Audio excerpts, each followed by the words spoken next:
Thank you so much. So today we will be talking about exploiting the in-vehicle browser. This is a kind of a novel attack that had never been tried before, and I tried in 2022. So we'll talk about this. So it's about like my brief introduction. I work in XLR Technologies. It's a US-based company, and I'm a manager there. My focus is normally on binary exploitation. I started my journey into AI/ML security since 8 months. But I do have experience of automotive and telecom security as well. I had been a ex-chapter lead for Null Ahmedabad, which is an open security forum in Gujarat, in India. I'm an author and a project lead of AutoHack OS, which it's an operating system, like flavored operating system for for the automotive security. So it comes with pre-configured and tools, everything that you require for your testing your vehicle. Okay. It has this LT and GSM stack recompiled for your Ubuntu 22. Okay. I am a training author of AutoSec Pro, which is available on Pentest Magazine and Hacking 9. So this is the course that I had offered. I had been a speaker at Black Hat Asia, NullCon, HitCon, besides Delhi, besides Maharashtra, besides Ahmedabad, Indore, Bounty Bash, United Call and Null communities.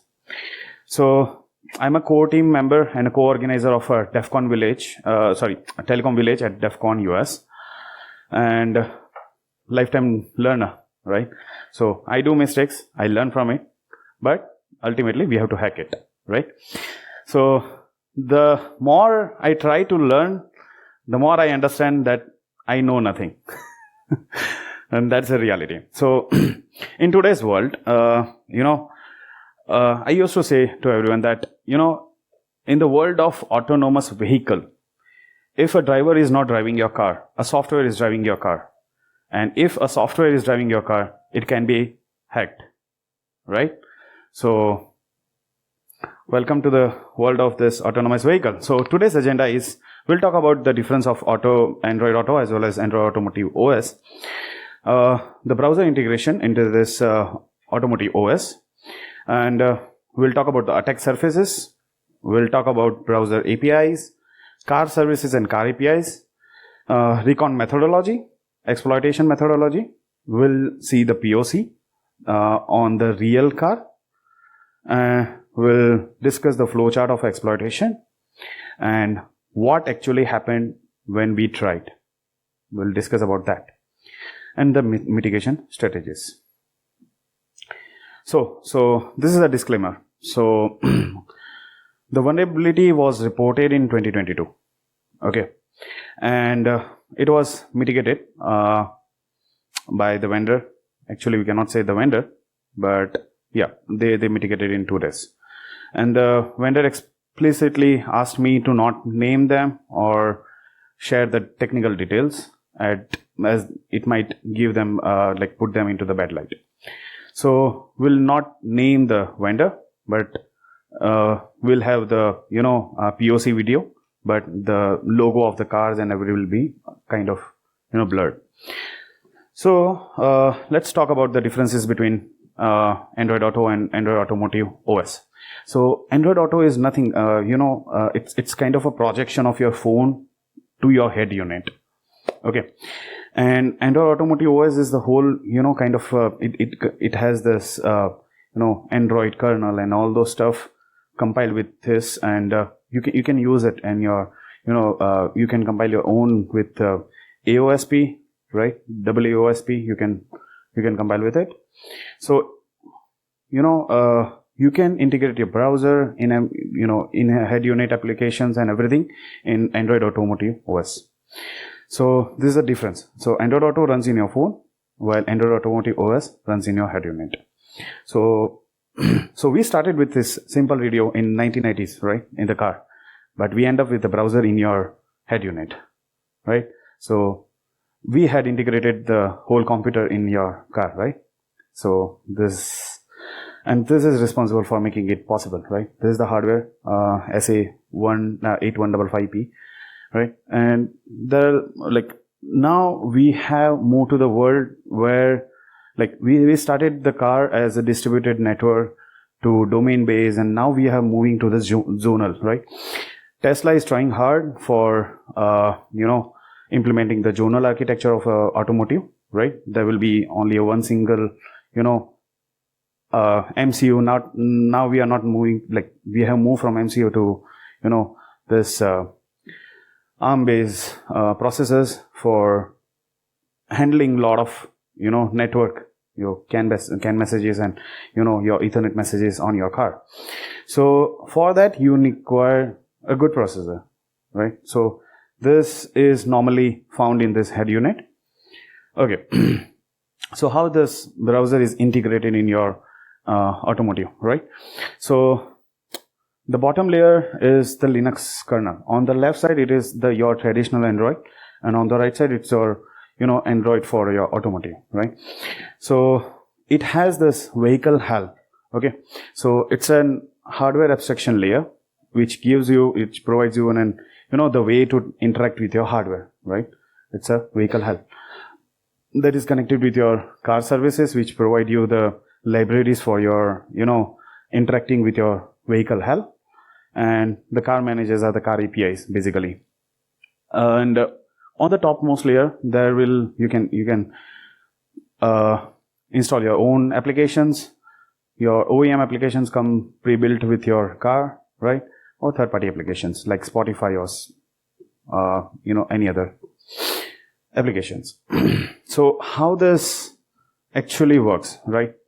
When you when you run an Android application, it uses a car manager with a car library, right? It integrates with the car library, try to talk with the car library, and there is a binder that is called AIDL interface to the car service, and this car service interact with the vehicle HAL, that is HIDL interface, and that actually end with a vehicle ECU.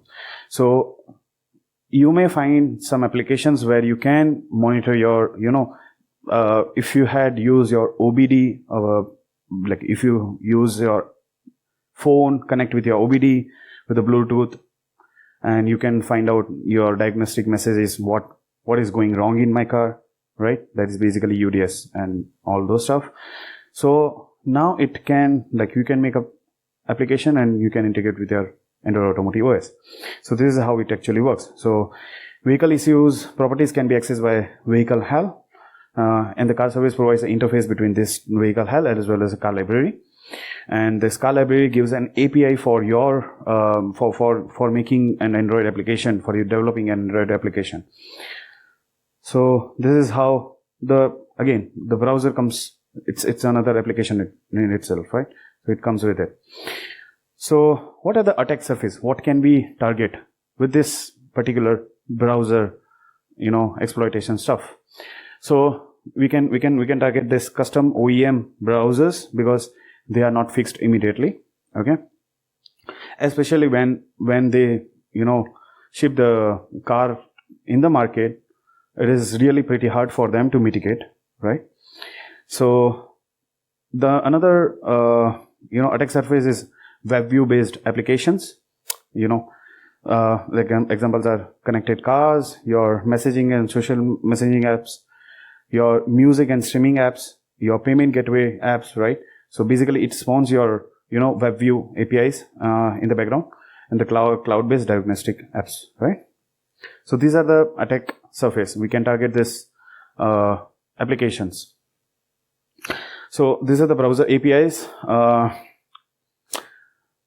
It has this first WebView API, which provide you the embedding for the web content, right? And most of this are Chromium based. Okay, we have system service APIs, which provide the system service libraries that you can interface with audio or notification or location service and everything. But at the end, it comes from your hardware, right? Media API, it gives you playback features and all those stuff, your media features, Okay. Vehicle context API provides access to the vehicle specific data such as speed, location, battery status, and all those stuff. Connectivity API, it handles the network connectivity like, Bluetooth, Wi-Fi, cellular, and all those stuff. Permission API. So these are the common APIs that normally an application will use in an Android Automotive OS, right? So permission API and application context API, right? For managing the settings. Okay. What are our targets? Like, what should be our target, right? What should we try to access? We should try to access this like car services and APIs, right? The car sensor manager that gives you the data about RPM, fuel level, and all those stuff. Audio, by the name you can understand, right? Media manager, it gives you the playback services and features and all those stuff. Navigation manager gives you location and all. Car info manager, climate, EBS, right? Like e-reversing cameras and all those stuff. Diagnostic messages. Okay, so this is this car diagnostic manager gives you a lot of data. Okay, it's like if you have been to automotive, you might know about UDS services in car, right? So it gives you the system code and error messages and all those stuff. Okay, we call it as a DTC codes, right? And power manager and package manager.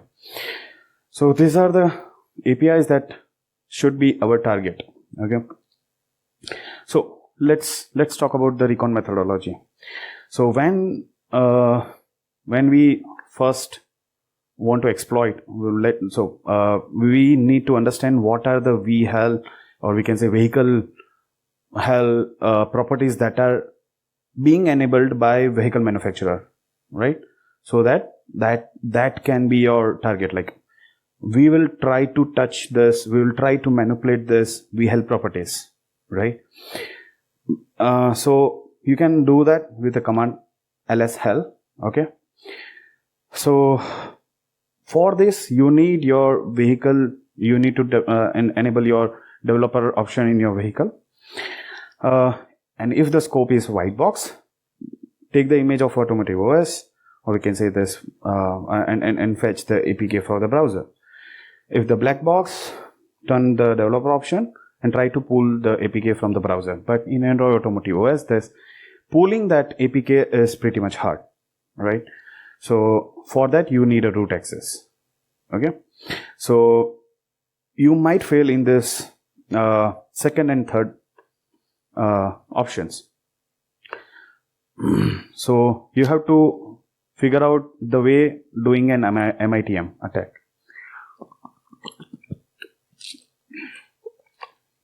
Okay, so once we have the APK file, we have to find this two particular lines in this manifest file. That is like android.permission.access_vehicle_data. That actually gives you it provides access to the vehicle data, right? As well as bind car service. So this manifest file will give you a picture how your Android application, especially browser, is going to connect with your car services, or which are the vehicle data it is going to access. So first thing, check your manifest file from your APK. Second, services. Check for the service declared in the manifest.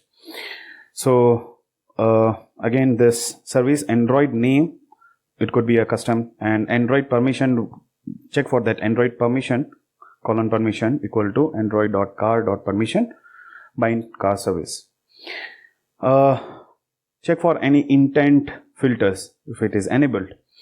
That should have this name android.car_permission vehicle data. Okay, and libraries. Okay, libraries I have still not found in major of the applications, but you have to list down this findings as your recon, because you need to know which properties are being are exposed to the vehicle, are exposed to the application by vehicle manufacturer, because most of these properties can be turned off, or we can say disabled by them. Like, so manufacturer can decide what need to be enabled and what need to be disabled, right? So from that, pulling your APK file, understanding your APK file, how the APK is going to interact with your vehicle, right? With the car service as well as vehicle data. So exploitation methodology. Okay. Normally, what I have seen with this, like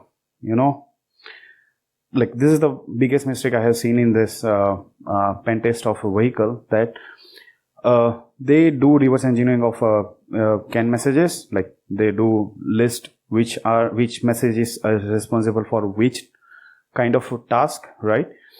And they think CAN bus as a different, and they think vehicle or Wi-Fi or any other interfaces as different. But this is the best practice, that whenever you do any attack on vehicle, right, it might be your Bluetooth or BT attack, right, or it can be your Wi-Fi attack or LTE attacks. Keep monitoring your CAN bus, right? So always start monitoring your CAN bus before starting your testing, okay? And try to eliminate those CAN IDs which are responsible for particular task, right, which are repetitive, like your diagnostics, right? You can ignore this at first, right? Then enable your developer option mode from the head unit. Enable the debug shell and the diagnosis services by HITB shell. I will provide the list of this. I forgot to paste like the paste bin. I had put it on the paste bin as well. Enable this VHEL debug, right? And VHEL property is available. You can list with ls VHEL, right?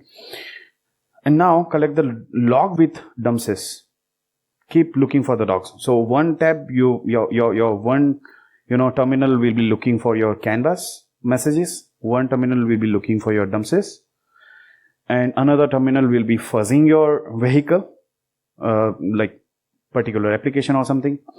Okay, and the third will be you can again for yourself, like for more visibility, or we can say our bus logs. You can keep monitoring your logcat as well, right? So if you're like keep looking for the logcat with car service helper. So any of this, when an application is failing at VHEL, okay, when it try to interact with VHEL and it gets failed, it will be logged as car watchdog killed, okay, and those log files are stored in /data/ANR, okay. So keep looking for those failures with interaction with VHEL, okay, and you try to find which PID is responsible for that, and you can look for those ANR files, and by that you will be able to get the trigger for your which are the hit for your for your fuzzing, right? So look back again and again, right? So your CAN bus monitoring, your logcat monitoring, your dumsys monitoring should be enabled simultaneously along with the fuzzing, and that is how you will understand which application that you are fuzzing is going to hit your VHEL, because ultimately your exploit change should be, your target should be, like when we are doing any RC for for a driver in the Windows, we look for LP, right? So in the same way we will look for any hit on the VHEL especially. So this is the exploitation methodology we should adopt. We had used it. Okay, we'll look at the POC. I'm going to show you the POC video of this DOS, where the airbag control got failed, wiper fluid system got failed, airbag was disabled, SOS service were disabled, and emergency call systems were failed. Can you play the video? and we are just opening the first file, and you can see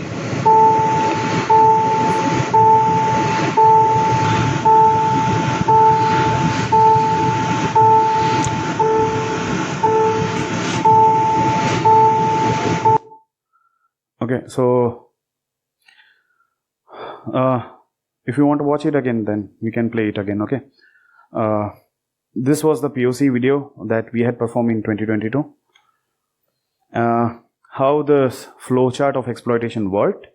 We had this test files that was basically targeting the vulnerability type confusion in V8 engine, right?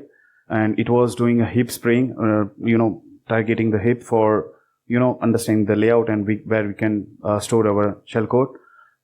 Then use after free, that was targeted for inline caching to an RC. But we are talking about Android Automotive OS, right? Google is not like, we cannot consider that Google might not be looking at the security part. So what actually happened, right? We got failed, right? We failed in, especially when you are targeting your browser for connecting with VHEL, we fail because it is okay. So why it gets failed is because browsers are into the category of part application. So once you accelerate your car, it won't work. Okay. So, and second, the point is the standard browsers like Chromium doesn't normally directly interact with a car service or car APIs. This POC, they had used the Chromium and they had built it on their own for their like OEM specific browser. Okay. And that is where the attack surface became wider, right? So normal standard browsers like Chrome, Firefox doesn't interact with the car service or car API by default until unless enabled by or rebundled by the OEMs. And unless we target the web view applications, they are not interacting with the car service or car APIs. Web view based applications can interact with the car service or car based APIs, right? Car APIs. So, and browsers are sandboxed, right? So you will encounter more hurdles, right? But again, if we just think about exploiting your in-cache for V8 after your months of hard work, and you are not able to touch your VHEL, right? So this is going to fail, right? So browsers have a limitation in Android Automotive OS, but the same methodology can be applied to any of this application that you are targeting for the applications in the head unit, right? Well, vehicle manufacturers just want compliance. I'm not complaining, but they just want compliance. They are not focusing on security. If they are compliant with the regulations, they are okay with it, right? So you may find, so what is your primary target should be those OEM customized browsers or web view based applications that or any of the application that interact with VHEL. But once these cars are are into the market, because it is pretty expensive for them to update, right? So these are the mitigation strategies. Always use the code analyzer in CI/CD. Use OWASP dependency check. So AWS gravitation has given us it is open, like you can deploy your AAOSP, like your Android Automotive OS on your cloud. Test your applications before deploying it on your head unit. Okay, so use that.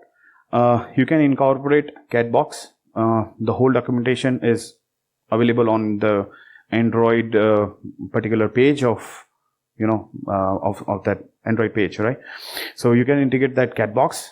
It gives you the pipeline for your fuzzing and everything. So cat box is the standard tool given by Android itself for securing your applications before you deploy it. And of course, implement VSOC, vehicle SOC. So if there is an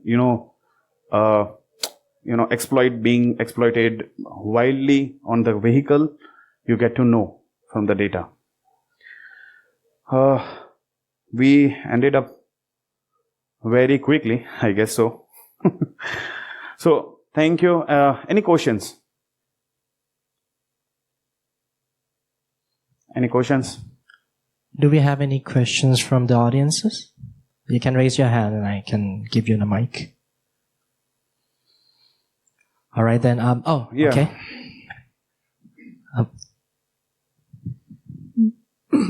Yeah, this is very interesting. From your experience, what are the relevance of this scenario or similar advanced technique in today's ecosystem where most of the cars are getting digitized? So if you can share your experience, and as buyers, what are the things that we should be aware of? Okay, so we are moving towards a world of autonomous vehicles, and as I told before, as I said, that if driver is not driving your car, a software is driving your car, and if software is driving your car, the software can be hacked, right? So ultimately, your car can be hacked. So, but as an we cannot do much as a car owner. It's a shared responsibility, but the major stake of the responsibility goes to the car manufacturers. So they should be. Because most of us are aware that couple of data points are shared with the car manufacturer to have statistical, like you told the example of Tesla. Yeah. Right? Tesla shares all the data with its centralized repository. So is there something that can be done as a regulation from government or central bodies who is keeping a tab on this? What should be shared, what should not be shared? Okay, so the video POC I show you, we had worked for that vendor. Okay, and there was an diagnostic application, connected application, and they were connected with their cloud.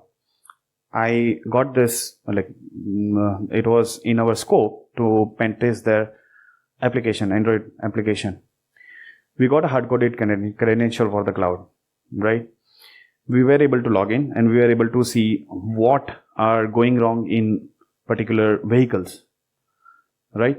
So this, and they had given the right access on the car. So from the cloud, they were shipped with eSIM. From the cloud, you can run any diagnostic scan, and that scan will particularly run in the vehicle. So this right access, or your access control, should be implemented that should be regularized from the government itself, that you must focus on access control at first. So the more you make it harder, as we discussed, browsers are sandbox, but not every applications are sandbox. Right? Just think of the scenario, right? That they appreciated my work on that. From the cloud, we were able to run the diagnostic scan on the vehicles. This was dangerous, right? Because you can do your exploitation. You have to craft a chain and everything, but again, it is possible. So access control is the first thing that a regulatory body should do. Yeah. Any more question? I hope you like it, and I'm available on social media, anywhere to connect with the name. You will like the name, Frustrated Researcher. Okay, so you can connect me on any of the social media with a Frustrated Researcher. All right then. Thank you very much. Please give him a big round of applause.